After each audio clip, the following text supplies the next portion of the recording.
أعوذ بالله من الشيطان الرجيم بسم الله الرحمن الرحيم بسم الله الحمد لله الصلاة والسلام على رسول الله وعلى آله وصحبه ومن والاه. Assalamu alaikum wa rahmatullahi wa barakatuh. Again, welcome to another session of Islamic Parenting 101. Inshallah, this is the first session after Ramadan.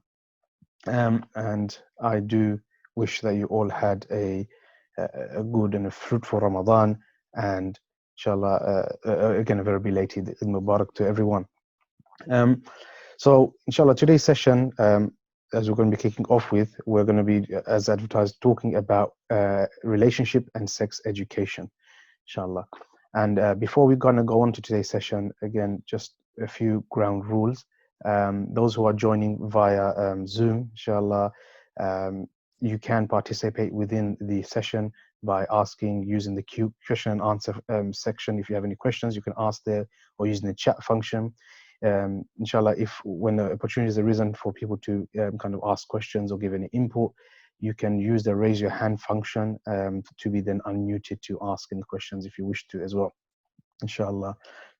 This session is being recorded, is also streamed live on Facebook as well, so inshallah, there's different ways of viewing and tuning in. But so in terms of today's session, it's a bit different, inshallah.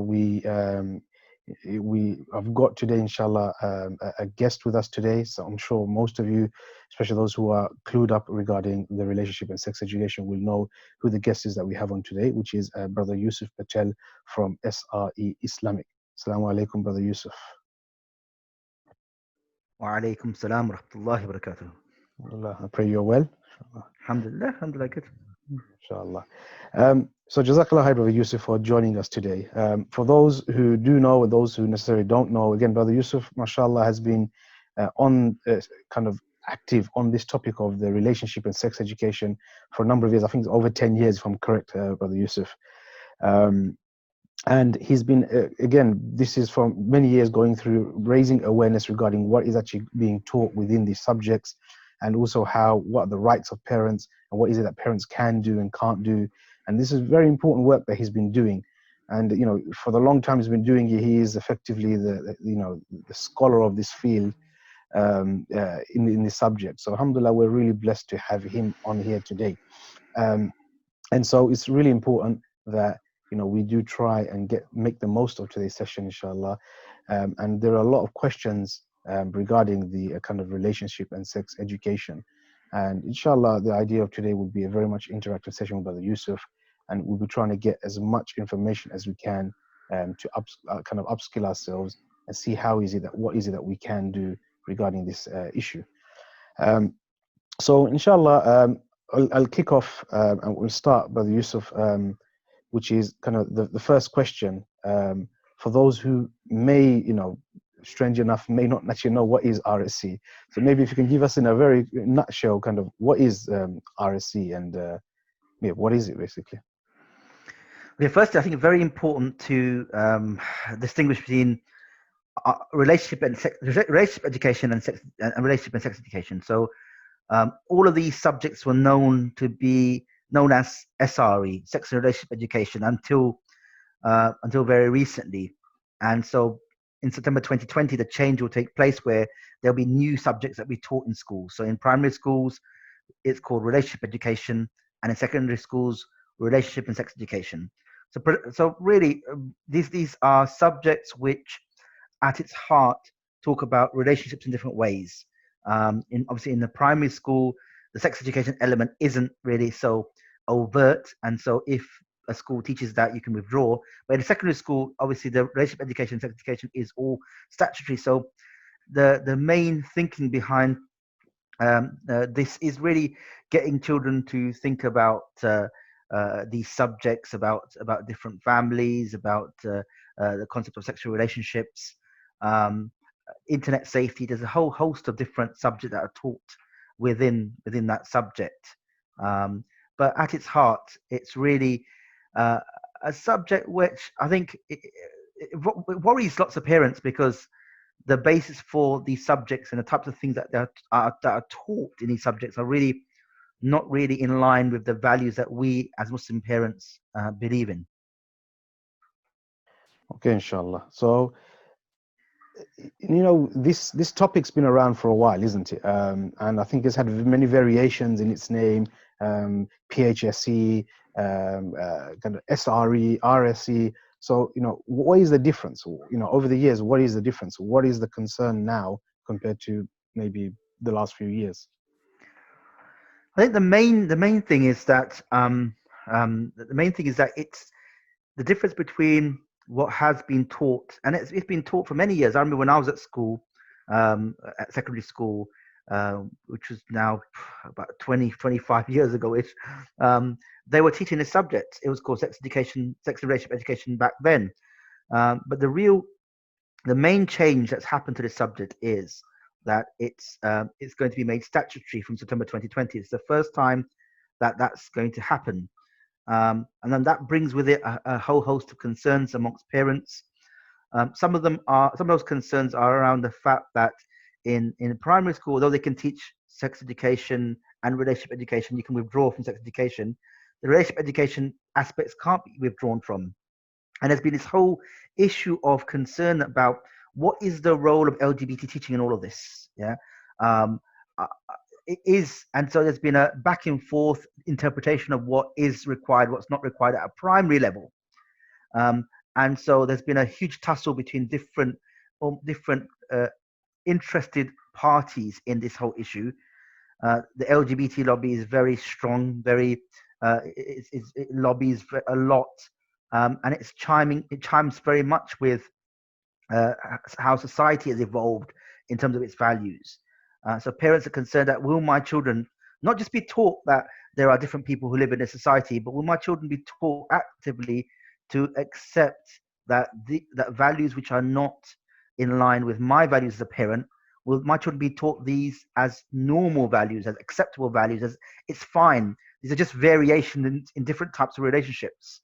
That it's fine that a child has two mothers and two fathers.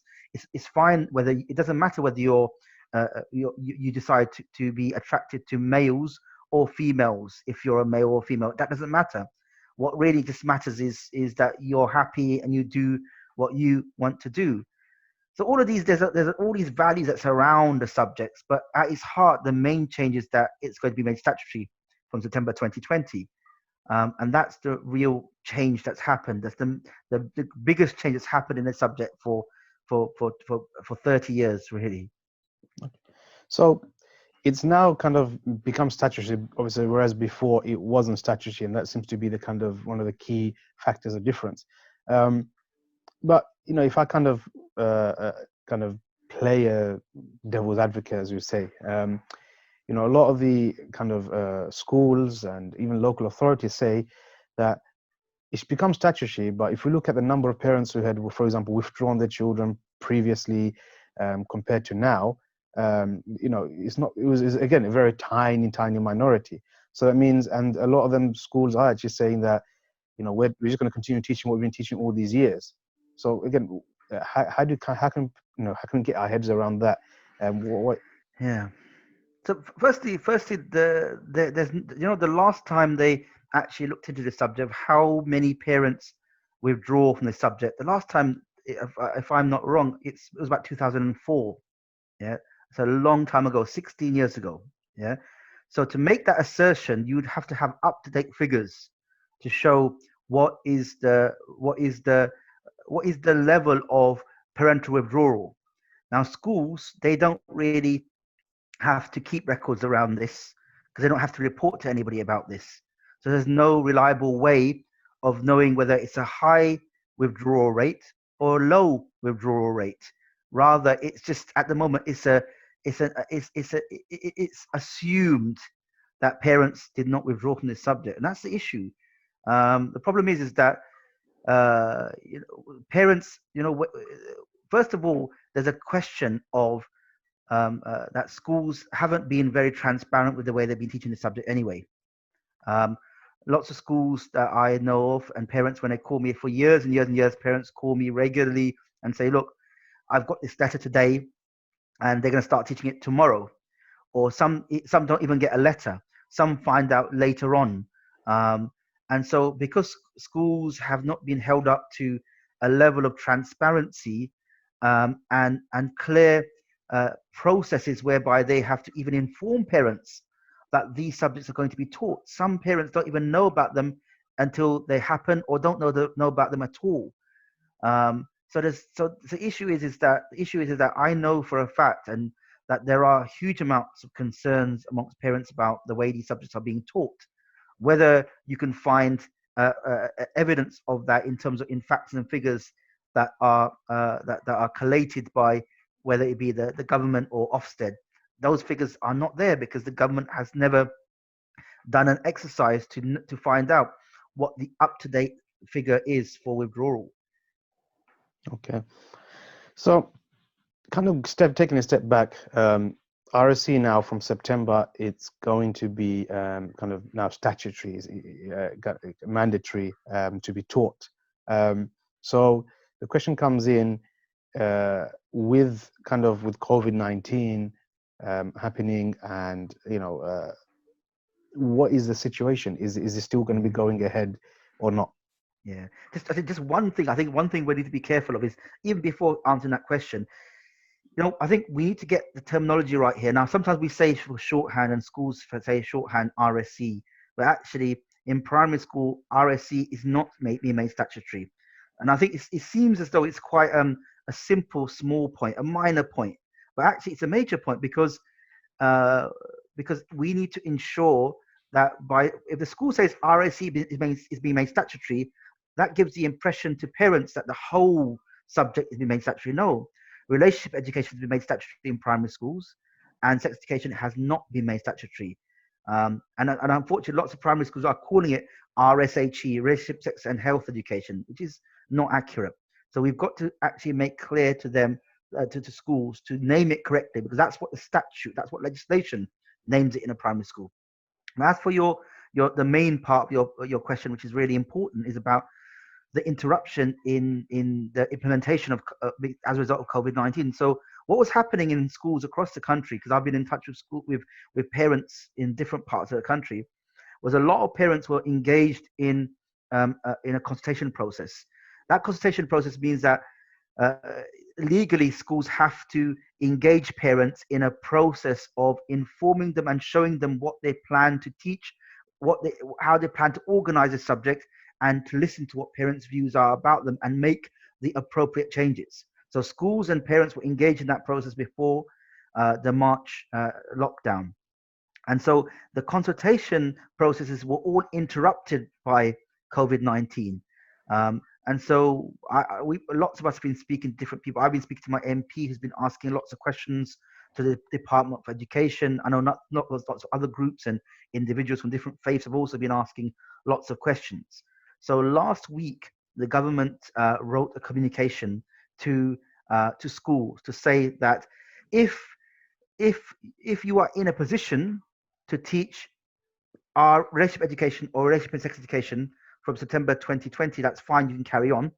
But if the closure of schools has interrupted your ability to implement these subjects, then you have the ability to delay their implementation up to the beginning of the start of the summer term 2021.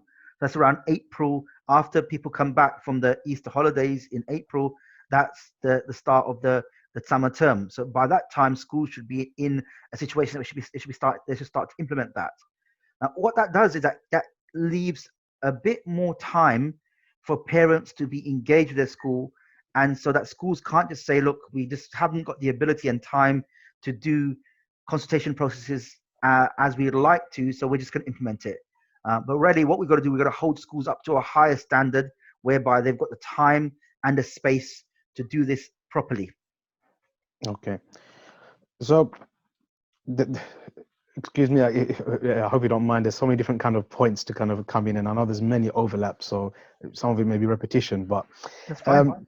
What I want to know is, with the RSE, it's now becoming mandatory from September. You mentioned under COVID-19 that they can delay the implementation of it until the summer term, which is April 2021.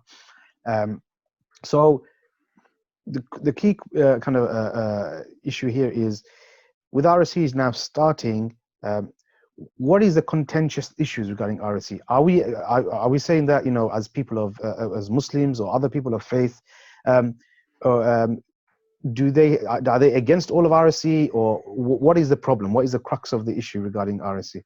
Okay. So the problem with relationship education in primary school is that there's two real things. One is that there's a real feeling that some schools will try and teach more than what is required to be taught as part of our relationship education learning outcomes and curriculum. And if anybody wants to look at the curriculum, it doesn't include very much. Yeah, it includes the requirements are very minimal. Yeah, but the second point is more of a substantive point, is that there is a feeling, and there is a feeling that before, when the government was discussing this, I remember I was in a meeting in Kensington Town Hall. There were representatives from the relationship education unit of Department of Education who had written the guidance, and they were very clear to say, look, there is no requirement to teach about same-sex relationships in the primary school. There's absolutely no requirement to do so. And then I asked the question at that time. I said, so why isn't that clearly set out in the guidance document? And they said, no, it doesn't need to be, because we've got a Mythbusters document as a separate document to the guidance, which says very clearly that there's that if a school wants to teach it, that's fine. But if a school believes it's not age appropriate to teach it in our school, then there's no requirement to do so. And so I thought, why are they answering in that way? Why isn't it part of the guidance? Because the guidance is something that's fixed, that can't change. But you can always take away the FAQs, the Mythbusters document, which is a supplementary document. And that's what happened. Just before parliamentary recess earlier this year, they decided to change the Mythbusters document, so that it no longer said that there's no requirement to do so, and it really watered down what they were saying to schools. And so when I speak to schools say, look, there's now a requirement for us to teach this. And what we've got to argue is, no, there is no requirement to teach that, because the learning outcomes, in terms of relationship education learning outcomes, doesn't specify that has to be taught. Rather, this is an interpretation that you are relying upon. Yeah. So we've got to really, that's a real concern from parents. That's the main concern for parents, that you are exposing young children, yeah, to relationships, even because these are sexual relationships. Yeah, you can say, okay, this boy could have two mums and two dads, but this is essentially boiled down to a sexual relationship. And so we don't want children to be exposed to understanding the complexities of human relationships in a primary school. Okay, well, if you want to start in a secondary school, even though we're not happy about that, at least you can say children are of a higher developmental stage of thinking about these things, that you can approach this subject, but not in a primary school. So that's what the key concern is. And I think what parents have got to do is, parents have got to really see their role as almost minimizing the harm, and not necessarily completely eliminating the harm. Now, the reason why I'm saying this is because, what we've got to do is we live in a society which is a secular liberal society, where things are changing, where values are changing, and we've got to almost play catch up with those values. And so we've got to, as far as possible, ensure that we are doing as much as possible to minimize the harm of the impact that these changes are going to have upon the lives and the minds and the hearts of our children. So if we can ensure schools don't teach it, that's absolutely fine. Do that. If you can't do that, if a school's adamant they have to teach it, make sure that that's taught later on in the school year. So not in year 1 or year 2, year 3, year 4.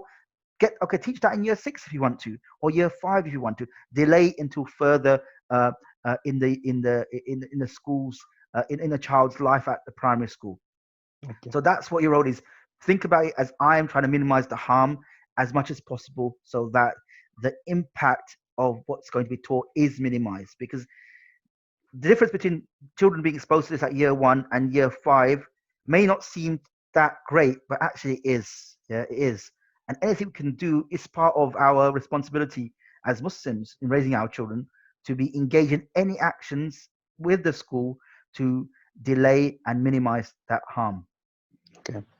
So other than the kind of the relationships kind of discussion, um, are there any other areas that are concerning within the RSE, or just to kind of elaborate on that? So in a secondary school, obviously, a lot of the subjects that are taught are around issues like consent, for example. Yeah, consent and sexual relationships, and issues. Obviously, these sort of things stem from almost an alien viewpoint to us. We don't believe in this idea of consent. Consent is not. So they say, look, the issue is that nobody. First, they say nobody has a right to touch your body or to do anything with you that you don't want to. Yeah, and then they say, but if you have consent, then that's fine, isn't it? Yeah. So if there's a 13-year-old boy and a 13-year-old girl, and they both have consent in their relationship, then there's no exploitation in that relationship. There's nothing wrong in that, even though legally there's not there's not they're not the ability of a boy and a girl to consent below the age of 16 doesn't exist in law. But morally, they say that's fine.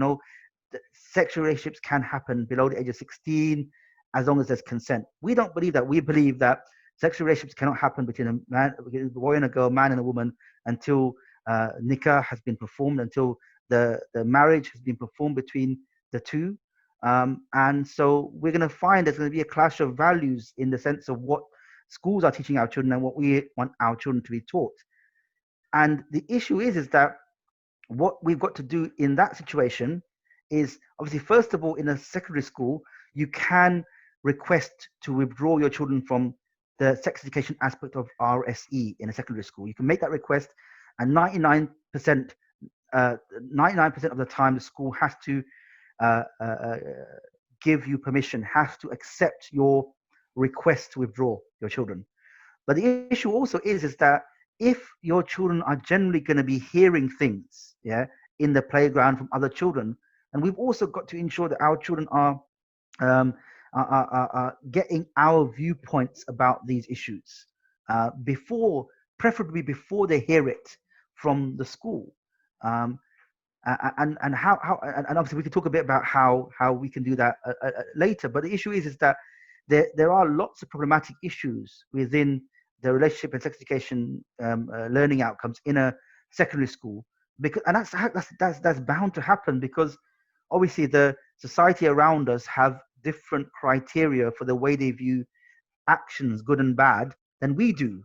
So there's going to be a disparity. There's going to be a disparity between what we believe and what society believes and what they'll teach our children at school. Give you a very, very brief example. Yeah, when I got married, I was with my work colleagues at work. Yeah, and they said, "How did you meet your wife?" So I explained. I said, "Through family and friends, and I went to see her. We spoke, and then we decided to get married." And for them, that was like the biggest shock of their lives. That's how could that be? Because their whole conception of relationships between a man and a woman is predicated upon a completely different viewpoint about life that we hold. So ultimately, what we believe in and what society believes in as a whole is going to be so different, a lot different. And so our views and our practices and our family structures are going to be seen as abnormal, and people are going to wonder, how could you believe that? You should be able to have as many boyfriends and girlfriends as you want, and then when you're older, you should be able to settle down with one of those if you so choose. If you don't want to settle down, you don't have to. You can carry on that cycle until you die. That's not what we believe in. Yeah. So I think we've got to really, from the young age, we could really say to our young children, and their messages to them is that this is not what we do. This is not how we behave. So even young children, this is not what Muslims do. Even if they can grasp that simple concept at an early age, they can reconcile between the practices of other people and our practices. but yeah, so we could talk about it later. But I'm Yeah. probably jumping the gun here. Yeah. But No. No. yeah, but there are problematic issues within the RSE curriculum. So not to say that we should be content with what our children are going to be taught, but we've got to play an active part in ensuring that not only are we minimizing the harm in terms of what's going to be taught in schools, but also we are then repairing some of those potential damage, that potential damage when we interact with our children at home. Okay. You kind of touched upon it. We kind of started to call out the differentiation between the secondary school and the primary school kind of RSE. Um, so, uh, just to kind of clarify, so you mentioned that they will be talking a lot more in terms of about the relationship, consent, and all of those things in the secondary school, and that's kind of a key differentiation. Is there anything else that's a key differentiation between, say, a secondary school and the primary school, or is that the key kind of thing? I think that's the main issues. The fact that the sexual relations are talked about in a very matter of fact way, and that is the main issue.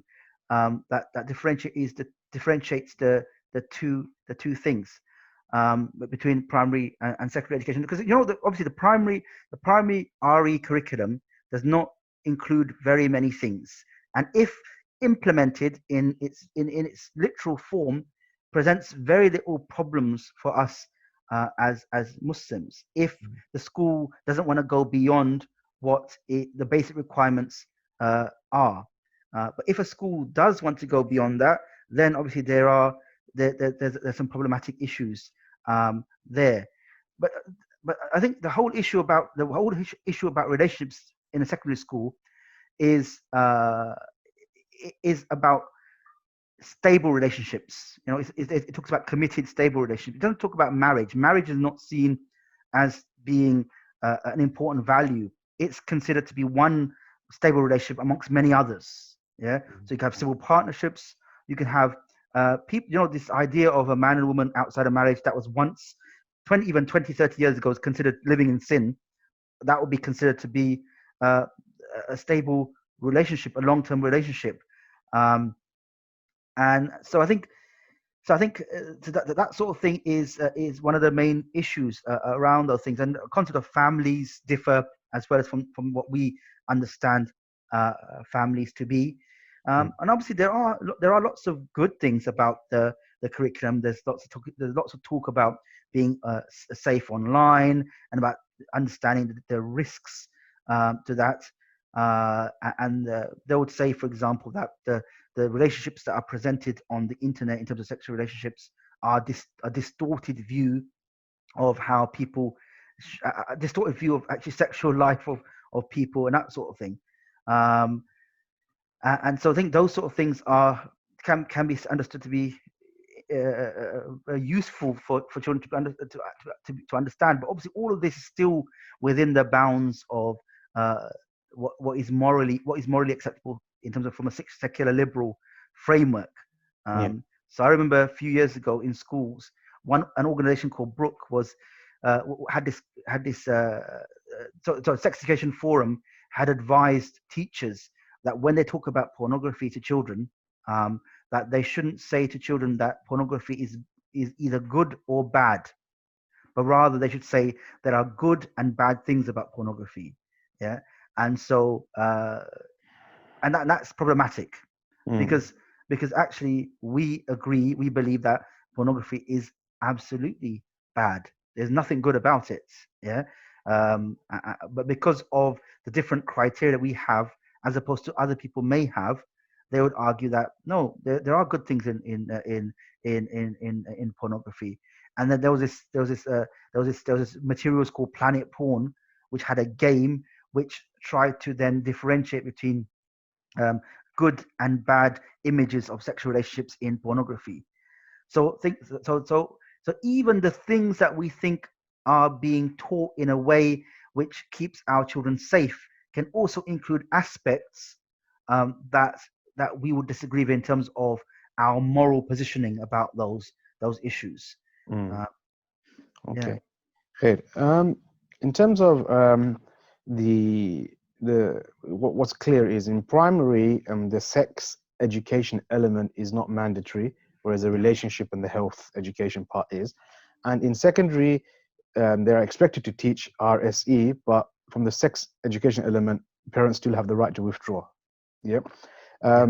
So the question comes regarding the sex education in itself is, what about the science curriculum?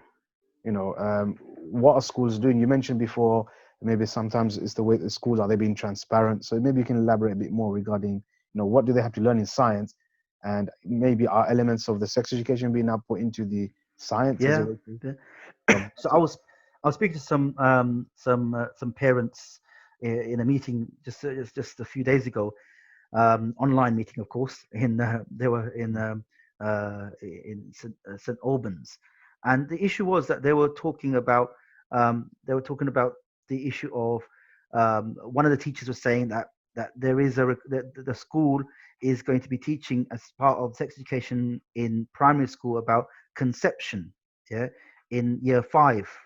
Conception is obviously is a starting process for how a child is born. Yeah. And so talk about reproduction, conception, and those types of things. And the problem is in the past is that a lot of schools have interpreted the science curriculum to include aspects that are not actually required in a primary school. There is no requirement to cover human reproduction or human conception. There's no requirement to cover the sexual organs of male and female in a primary school in terms of the science curriculum. But schools sometimes interpret that and say, look, we believe that is what is required, because and they'll use some obscure word within the science curriculum and say that's what it means, but it doesn't. It's very clear if you read the science curriculum. It's very clear. Doesn't require that to be taught. Now, what this really brings up is that parents need to be aware of what the requirements are, because it's like, imagine if you were playing football. Imagine if you were playing football and the markings on the pitch were not clear. There was no markings on the pitch. Then if you came to if you're coming to a corner flag, the corner of the pitch, or the side of the pitch, and you went over that line. Now nobody could tell you whether you've gone over that line or not, because that line isn't visible. Though these curriculum requirements are almost those lines on the pitch. They help us to understand the boundaries within which schools can implement the learning outcomes, and they also tell us when they've overstepped the boundaries. But a lot of the time, schools will implement these requirements based upon the belief that parents don't know any better, and we just get around them. And so it's very, very important that we understand them. What are the requirements in relationship education? What are the requirements for relationship sex education? What are the requirements in KS1, KS2, KS3 in science? And if we understand them, then we'll be in a better position to say to the school, okay, where is your interpretation of that learning outcome? Why are you teaching that in science? Can you show me? I've got the science curriculum right here. Where does it show? Where does it say that you have to teach that? And I think we need to be better informed, or we need to be more confident in approaching schools and questioning them. I remember I had one brother I knew who was a teacher in one of the boroughs in London, and he used to say he was in a staff room, and some of the teachers were saying, some of the teachers had worked outside of that borough. This was a borough which had quite a high proportion of Muslim children, and so the teachers were saying, we really like working in this borough. So he said, why do you like working in this borough? Is it because of the diversity? Is it because of, I don't know, the children? What's the reason? And the teacher would say, it's because the parents never question us. When I was working in Kensington, Chelsea, they would be continually asking us questions and keeping us on our toes. But now they just let us get on with it. And although she saw that as a positive thing, that's actually a very negative thing. When parents ask questions, and when parents are informed, and when parents show to schools that we are interested in these subjects and we're interested in what you're doing with our children, that sends a clear message to schools that they should be a bit more careful in the way they interpret the curriculum. Okay. To kind of kind of add on a key point. So what are the rights really of parents? So there's two elements. One is prior to the implementation of the current RSE. So what are the rights that we can have and parents should be exercising? And the second one is once it is implemented, what are the kind of rights that parents do have?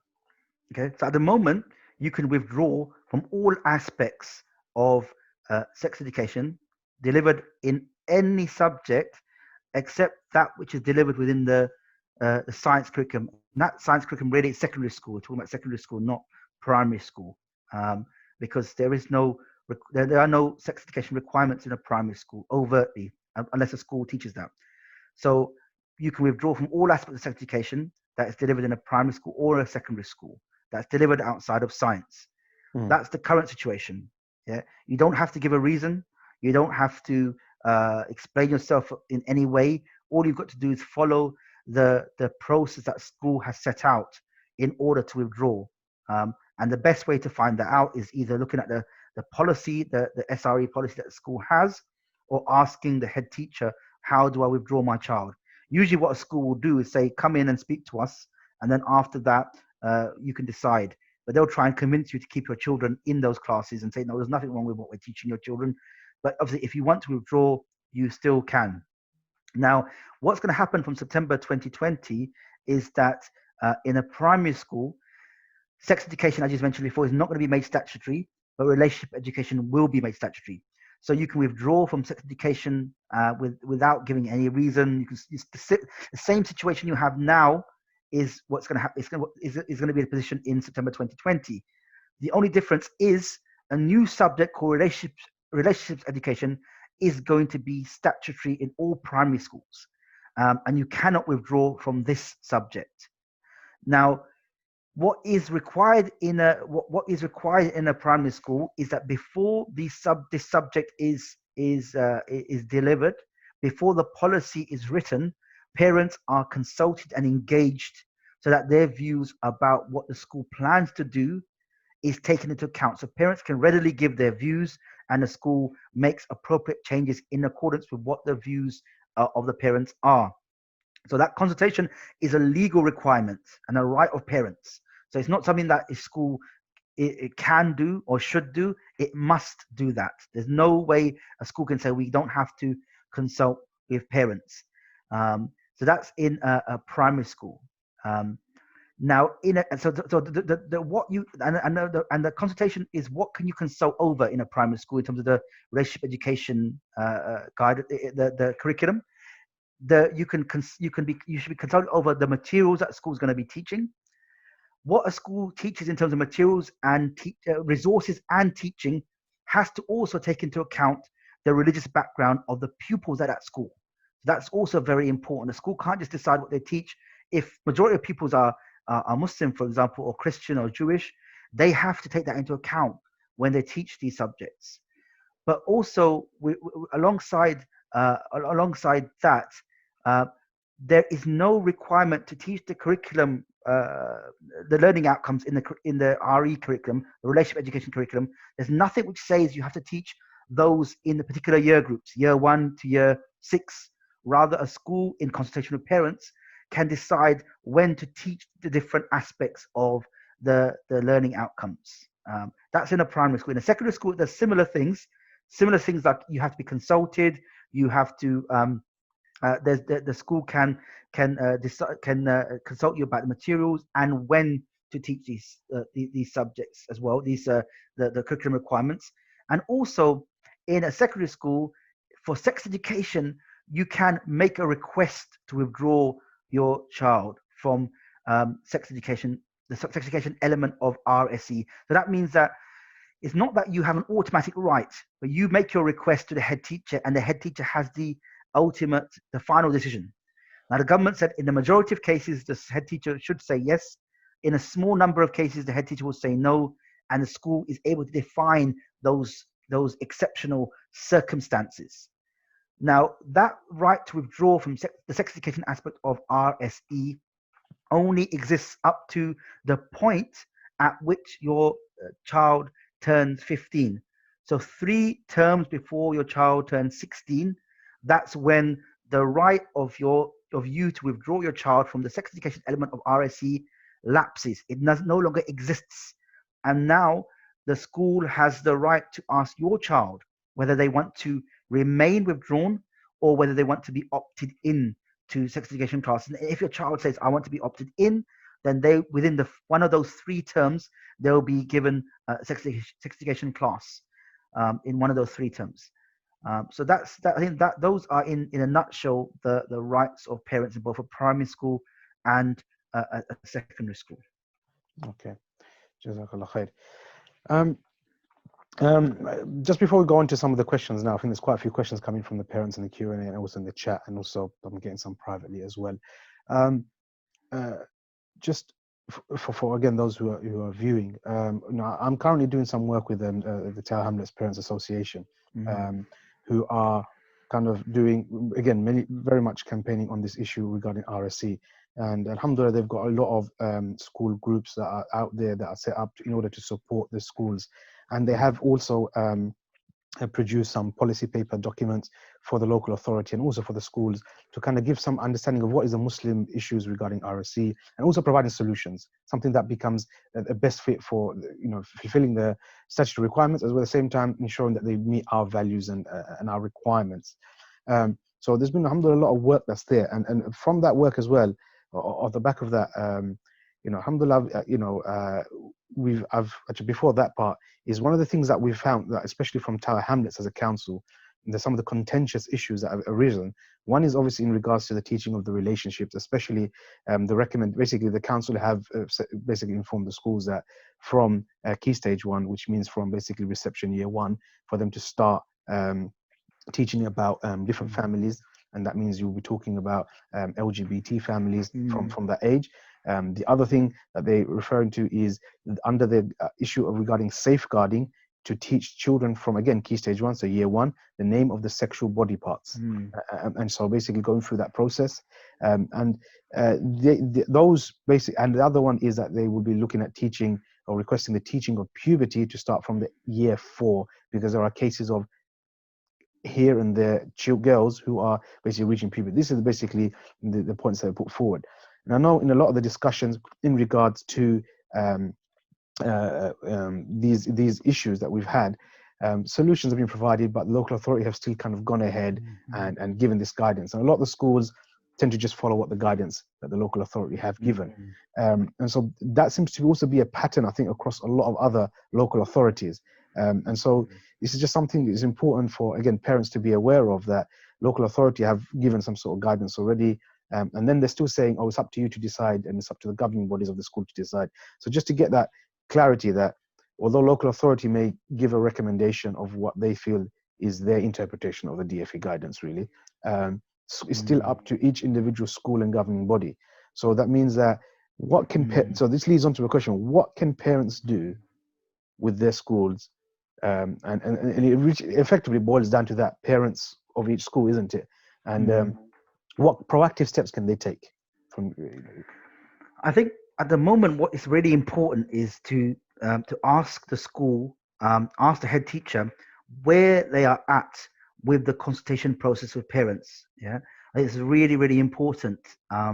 If they said we've already completed it, say, how was it completed? I was never informed that there was a consultation process. So what was it? How did you find? How did you seek to understand the views of parents? How did you ask parents to input into that process, to look at the policy, look at the resources, and to give their feedback? So you've got to first of all ask where the school is at in terms of their consultation process, and secondly say, okay, to be very clear that I want to be part of that process. So so please keep me informed about that. But what we're really going to do is say that, at the end of the day, local authorities are far removed from the school in terms of the daily life of the school. They're far removed from the parents. They're not involved in that school other than through issuing of guidance documents and governance services and things like that.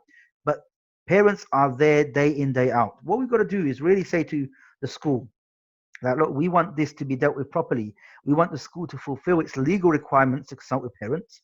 We want to have a good relationship between parents and schools. We don't want anything to strain that. And just really explain that, look, if we don't get this right, if we don't get the consultation process right, and if parents do not feel as though they are a part of the process, then you have an exact the exact situation that happened in Birmingham will happen here, and that's something we do not want. Yeah, and schools have got to recognize that obviously whatever the media reported about Birmingham, it all came down to a simple fact: parents felt as though they were saying things to school and the school was just not listening. Yeah.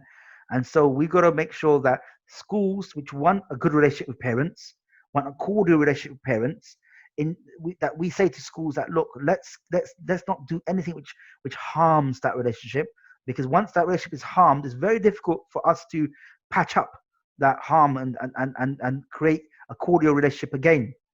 So let's do what we can to ensure that what parents say is listened to. What parents say about the curriculum, about resources, about how and when these subjects are going to be taught in a school are listened to. And don't worry about what the local authority says. The local authority is recommending things. There's no statutory responsibility for you to follow that and obey that, but rather you still have the right to consult and make those changes. You can use what the guidance of the local authority as the basis for a conversation.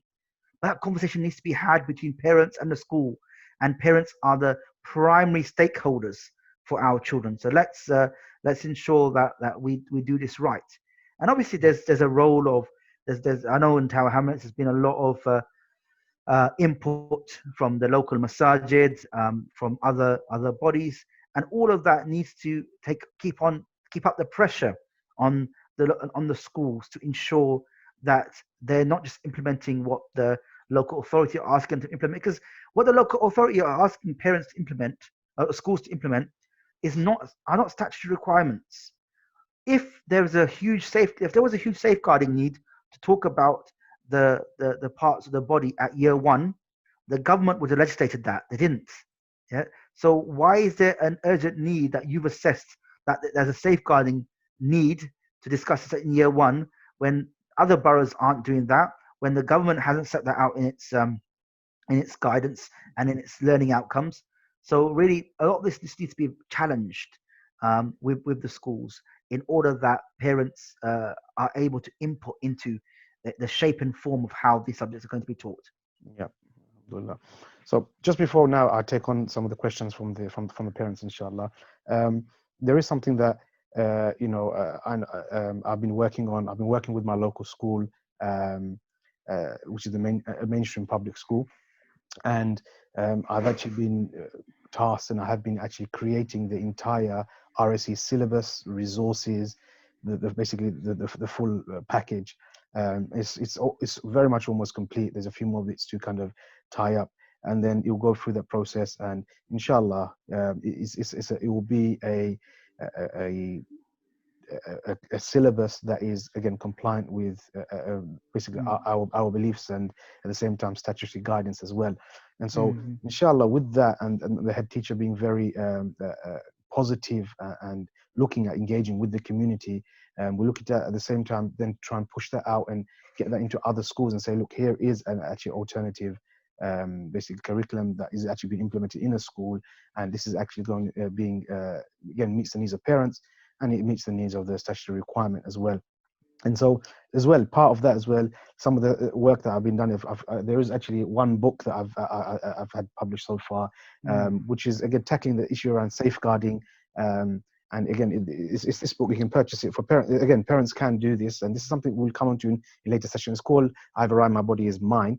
But if it's available on Amazon, if you just type in My Body Is Mine, you'll find it. And this is a book, basically, it kind of goes through the issue of basically in regards to basically safety and safeguarding. And there's, at the end of the book, there is actually a set of questions that can be used by parents and even for teachers as well to kind of go through with the children and ask follow-on questions. And again, this is an important topic, which is now discussing the issue of safeguarding, but in a safe and sensitive way, which is basically age appropriate. And that's what it comes down to. No showing of images of the body parts, no naming of them, but it tackles that. And inshallah, there's another book very soon being published again, for the older children, especially those who are transitioning from, say, year sixes into year sevens. Again, looking at that age range and how to basically support them in those transitions, and especially regarding safeguarding. And there are a lot of issues. And inshallah, one of the things in an upcoming webinar, and hopefully maybe in a course as well, that I've been working on, something maybe I can speak with Brother Yusuf and maybe collaborate with, is regarding what was been called Islamic RSE, basically. And I'm going, we will go through every single point of actually what do parents need to teach their children. And it's important we do know that, because one of the ways of counteracting what's being taught at schools is actually parents being teaching this at home in the correct way with the correct understanding as well. And it's irrespective of what's happening at schools, it's actually a duty for parents to be teaching these things. And our children are being exposed to so much. Just today, I was going through some work that I've been preparing in regards to just, for example, pornography and the impact it's having on children. So how is it that we as parents can tackle this issue in a safe and sensitive way? But it is actually a real harm within our community as well. So it's finding that balance of addressing it. And one of the key things is that parents are the primary educators, and we need to take that active role. And I think this is what is very much lacking. So inshallah, hopefully there are some things that are coming that we can try our best in all ways to try and support it. But inshallah, as Brother Yusuf said, please do try and engage and get involved with your local schools and find out and inquire. So with that, inshallah, I know we're kind of running out on time. I'll quickly head on to the question and answers, quite a few that have come through, inshallah. So again, Brother Yusuf, is up to you. What can we do if our local authority is pushing our head teachers to teach the full relationship education and the sexual body parts? Okay, it depends what you mean by the full relationship education. So if they're trying to discuss more than what's required, then really I think the point is to refer back to the guidance, refer back to the learning outcomes, and say that actually that's not required. Yeah, it's not required by the government, but rather the how and when. The how is the resources you use, and the when is when you teach it. All of that is actually the decision of the school in consultation with the parents. So absolutely, it's just going back to them and saying this is going beyond what and actually the reason why the government said that they're not going to specify when to teach things, how to teach things, is because they wanted to give schools flexibility to teach this in relation to the school and the pupils. And so if they're going to become inflexible, then that defeats the whole objective of the reason why they were given that flexibility in the first place. Okay. Another question. What can school parent governors do to support their parents? I think it's really, really important that in governing board meetings that you ask the questions. You don't need to. I think it's really important that to be an effective governor is to ask questions, and those questions are really about: are we implementing this correctly, and what will be the impact upon the children? So to ask questions, say, what are our plans to consult with parents in relation to the requirements from September 2020, and asking the questions now: do we need to delay the implementation as the government has given us flexibility to ensure we get it right? And what are the implications for us as a governing board and for the school itself if we get this wrong, and if parents feel as though they're not a part of the process? So really asking questions is enough to get a discussion going in the governing board around the responsibilities of the governing board to get this right. And I think that's the key things. That's the key things you can do is to ensure the school has a meaningful consultation process. There's a tick box exercise where you just tell parents, this is what we're going to teach. Are you happy with that? Okay, that's fine. Let's go ahead with that. Or you ask the parents more detailed questions about what they plan to teach. And when parents say, we don't like that, or we don't like these particular resources, we don't like these particular pages in your resource, and you don't respond to that, then that's not meaningful. So ensuring there's a meaningful consultation process. Okay, right. Britain has protected characteristics, part of their values. Shouldn't Muslims feel safe exercising their religious beliefs and values, even if it upsets other communities? How should Muslims exercise their religious convictions? The thing is, obviously, there are 9 protected characteristics. One of them is faith and belief. And so really, we shouldn't feel worried about our position in regards to this. The only problem is that all of these particular protected characteristics are, are sometimes in conflict with each other. And the government and everybody else does not know what to do when they're in conflict. Which value, which protected characteristic supersedes another one when two conflict? And that's that. They haven't found a solution to that because there isn't really a solution to that. And they one value, one protected characteristic, one protected characteristic will conflict with another, and one will supersede another based on whoever shouts the loudest, based upon whoever's got the ear of the head teacher. You know, all these things are in place. But really, what it boils down to is not even looking at the protected characteristics, but actually just going back to the guidance and saying, okay, you've made these decisions. How has your teaching and your relation, how is your planning for your teaching of these subjects? How is that taken into account the religious background of the pupils at our school? Yeah, and ask them for evidence of that. How is it taking that into account? If a school in Tower Hamlets is teaching this subject exactly the same as a school in Taunton in Somerset, then there's no evidence that the school has even taken into account the religious background of the pupils at that school, which is what it's required to do from the guidance. Okay. So parents, for clarification, can parents have their children withdrawn from RE in primary schools up to September 2021? Okay, first of all, you can't withdraw from relationship education, but from sex education, you can withdraw now up to 2020, up to September 2020. Now, from September 2020, the new rules about withdrawal will take place, whether the school has delayed implementation or not. For primary school, that doesn't make any difference. For primary school, sex education is not statutory now and will be non-statutory in September 2020. You can withdraw now. You can withdraw your children from September 2020. In a secondary school, from September 2020, the new rules for withdrawal will apply.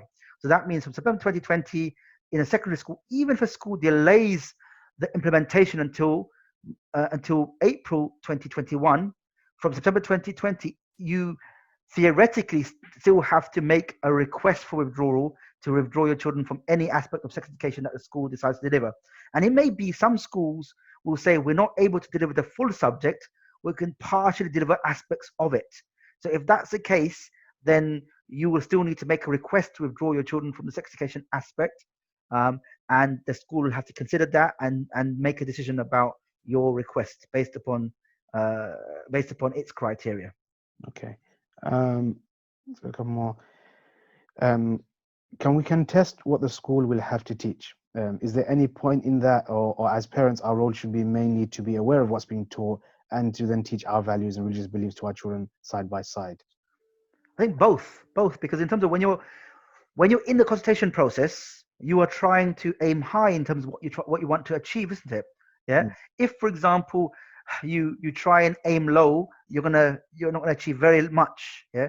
If you say that I want to ensure that anything that's taught in this school related to relationship education is not explicit, does not engage children in thinking about same-sex relationships, does not basically sexualize children prematurely, then that should be your criteria when looking at the resources, when looking at how this subject is going to be taught. And then if you're not able to achieve everything you set out, Allah subhanahu wa ta'ala will reward you for the effort you put in, yeah, because the results are from Allah subhanahu wa ta'ala. And after that, then you start to think about what the school is going to be teaching, and you teach that to your child before the school teaches it to your child. Yeah, so it's a mixture of the two. And the reality is, our children are living in a society where even if they were not teaching this in school, you know, your children, our children, all of our children are finding out about things in the society from children's programs, from computer games, yeah, video games, from every aspect of the society in which they live, even from the way people interact with each other on the street. Their values are being shaped by these things. So even if they were not teaching this in school, we still have to ensure that we are speaking to our children about our values, and so they understand what the difference between what the difference are between the values in society and our values. Okay. If there is no requirement, this is probably a bit more of a why. If there is no requirement to teach certain things in primary schools, why are certain things basically being taught? Really, It's sometimes it's because of sometimes it could be because the school is trying to show that it's doing all it can in a particular area. Sometimes it could be because the head teacher or the main senior management team in a school are of a particular ideological leaning, which is very, if they're very left leaning about certain things, they want that to be taught to children. There's a real mixture of reasons why this happens. But at the end of the day, no matter what the reasoning for schools to do what they're doing is, we still have to ensure that we're still engaging with schools and reminding them that they have to consult us and they have to take our views into account. So that one should not affect the other. We should still do what we need to do, no matter who the head teacher is, or no matter what the drivers are for teaching these non-statutory issues at school. Okay. Trying to quickly wrap up as many questions as possible. There's quite a few more coming in. There's two questions that are kind of simultaneous link, I could say. One is, unfortunately, a lot of Muslim parents are not worried or even concerned about the RSE implementation at primary level. Mm-hmm. How would you approach it, explaining it to them and the dangers of it? And linked to that is another similar question, which is a lot of parents don't even have English as a first language, or they have English as a second language. And so they might not actually be aware, and they might be actually in a bubble thinking, the school's doing what's good for the children, and leave it at that. So how can you engage and approach parents? I think one thing is that, in a school, what you want to do is get to a situation where no matter what level of information parents have, yeah, that all parents play a part. So those parents who are those parents who have the language skills and the knowledge of what's going to be taught should take the lead on behalf of other parents, but that all other parents are brought on board and they play a supportive part in supporting those who are taking the struggle on behalf of everybody. Yeah. And that's really what we need to be doing. Now, there's ways in which you can convey concerns about what the potential problems are in the teaching, in whatever language that person speaks. And so I think it's really important that you utilize all those avenues to give a very basic idea of what your concerns are. I think it's very important to be as factual as possible, yeah. Because if you say something that's not going to be taught, and then the school then says to these parents, actually that's not what we're teaching, then that will destroy that trust. That will make it seem as you're just causing trouble. But I think also what's really important is that you create as much opportunity to bring as many parents together as possible, and don't allow the school to try and create wedges between parents, which sometimes also can often happen. So make a strong alliances with other parents from even other backgrounds who also believe in maybe the same things as you do, and work together. That's really all that you can do. Okay. And don't be disheartened, because if you are doing it for the right reasons and your intention is good, and you ask Allah subhanahu wa ta'ala for His help, then what's there to be disheartened about? No, so we'll just take, I think, the last three questions. I'm just looking through. There's quite a few more, but I can only take probably three more. Quick, try and wrap it up, because Maghrib is literally around the corner. Will private Islamic schools be affected by RSE? Yeah, so all primary schools have to teach relationship education, and all secondary schools have to teach relationship RSE. So it's a requirement for primary and independent primary and secondary schools. So all schools across the spectrum of schools, every single type of school that exists out there, are required to teach these subjects. The only difference is that independent schools have an allowance to teach these subjects in accordance with their faith ethos, and so they've got much more latitude in the way they teach these subjects. So let me just turn on the lights. Sorry. No problem. It's better. Yes, mashallah. A couple of questions, and I'll give you up to summarize, inshallah. How do parents ensure schools are not imposing teacher values or beliefs on our children? I think this is the key part, isn't it, in terms of imposing values and teaching facts, for example? Yes, I think there's two things here. One is that the point is that, so in terms of so what we want to do is get schools to ensure that in their policy they don't go beyond factual positions. So, for example, factual positions are things like, if in a class, yeah, there is a child who has two dads. Now, there's no way to get around the fact that the school will say John has two dads. Yeah. Now that's factual. Now, when a school goes beyond that and says, Abdullah, wouldn't you like to have two dads? Because having two dads would be twice the fun, isn't it? That's going beyond a factual position and almost imposing a different value system upon a child who doesn't believe in those, whose family doesn't believe in those values. So we need to make sure there's a factual position that a school doesn't go beyond and then impose values. But the second part of this is really that there's no guarantee and there's no way of knowing, short of you actually being in the class when the teacher is teaching that, what the teacher teaches your children. There's no way of knowing that at all. So what we got to do is just do our best and keep that communication with our children going. Yeah. And asking our children constantly, what did you learn at school? What did you hear at school? And wherever we are, at whatever moment, we not only build but we reinforce the values of our children. Because that's so important. I'm thinking myself, look, at the heart of this is not just about teaching our children the factual positions of Islam, because you can teach children about factual positions in different ways, but it's actually teaching children at an emotional level why they are Muslim. Yeah. Why do we believe what we believe, yeah, as Muslims? Yeah. Why do we believe in Allah? Why do we believe in the Messenger of Allah? Why do we worship Allah? Why do we say that there's no one worthy of worship besides Allah subhanahu wa ta'ala? Why do we love the Messenger of Allah some more than we love our families? All of these build deep emotional links between our children and their deen.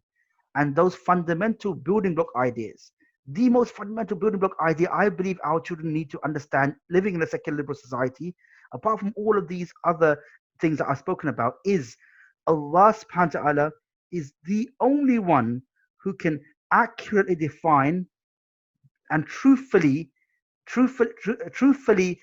define what is good and bad and why we should do what we do. Yeah. And I think that's the key point. When children become older and they start to have crises of faith, they haven't connected what they see around them with that fundamental concept. So I believe that we need to start really building fundamental beliefs in our children, and on top of that, building these SRE type values around relationships with our children. And then also what we've got to do is ensure that we model that with our children as well. It's not just about teaching them as an academic pursuit, but actually we believe what we believe, I believe what I believe, and I'm going to live what I believe. And I think that's really, really important. That's the best way that we transmit our values in our children. It's in the role modeling of our behavior with our children. Okay. And the very last question I can take, which is, how do we as parents utilize MPs and councillors to stand with us? So I think all of these, in terms of MPs, like, for example, I interact with my local MP, and I've asked him to submit a number of different written questions to the Department of Education. So he wrote about a month ago to the schools minister, and the schools minister said guidance is forthcoming, and then the communication to schools came out. So that if you want to put pressure upon the Department of Education about certain things, you can utilize your MP in that. Your councillors, you need to make sure that the councillors are putting appropriate pressure upon the mayor, for example, in Tower Hamlets, the cabinet members, cabinet member of education. They're putting enough pressure upon them to stop the meddling and the incorrect information and the incorrect guidance that the local authority is providing with schools, and that also the councillors know that if they do not do anything, that will have future implications for what we do, whether we support them or not in future, and that they shouldn't take our support for them for granted. Yeah, just because they may have Muslim names and they may look like us, it doesn't mean we're just going to support them no matter what, but rather we require them to do some actions in order to support our community. But I think the most important things really is going to be the communication with the schools, yeah, and the engagement with the schools, and that will determine more than anything else. Everything else will be used as a means of applying pressure upon the council, upon schools, upon the local authority, upon others. But actually, the actual focus should be upon asking and questions to schools and being part of that consultation process. Okay, khair. Jazakallah khair for your time, Brother Yusuf. And again, Barakallahu fik. so for all the attendees staying, I know it's just coming very close to Maghrib, and we've overrun a bit. I think, inshallah, this will be a very beneficial session. I know there's more information if you wish, you can. I know, as I mentioned, regarding those who are from Tower Hamlets, Tower Hamlets Parents Association, thparents.org. Also, Brother Yusuf's got his website, which is SREislamic.com. The org. The org, right. And if you do have any questions, I've not answered any questions because of the time, just email me on Yusuf at SREislamic.org, and inshallah I will answer them for you. And Brother Yusuf, are you running any other additional webinars or anything that's coming up? Inshallah within the next week I'm going to start weekly sessions for parents, almost like workshops, where they bring their issues that they're having in schools, and we can talk through them and advise them on the best approach to deal with those issues. So alhamdulillah, yes, I put the word out just a week ago, and about 250 people have registered so far. So I'm going to have to do a couple of sessions for a week for that, for at least for the next few months. And so hopefully then parents can be supported with their work with schools, inshallah. Inshallah. Okay, Jazakallah khair. Thank you for joining us, and again, same with the attendees, inshallah. We'll conclude it here, inshallah, and I'll see you back again next week, Tuesday, inshallah, 8 p.m. And inshallah, we'll try and change up some of those the sessions and the webinars, having just like today you had Brother Yusuf, maybe other panelists discussing other pertinent topics on the topic of parenting, inshallah. So Jazakallah khair, inshallah, we'll end it here. Subhanakallahum bihamdik, ashhadu an la ilaha illa anta astaghfiruka wa atubu ilayk. Assalamu alaikum wa rahmatullahi wa barakatuh. Wa alaikum salam wa rahmatullahi wa barakatuh.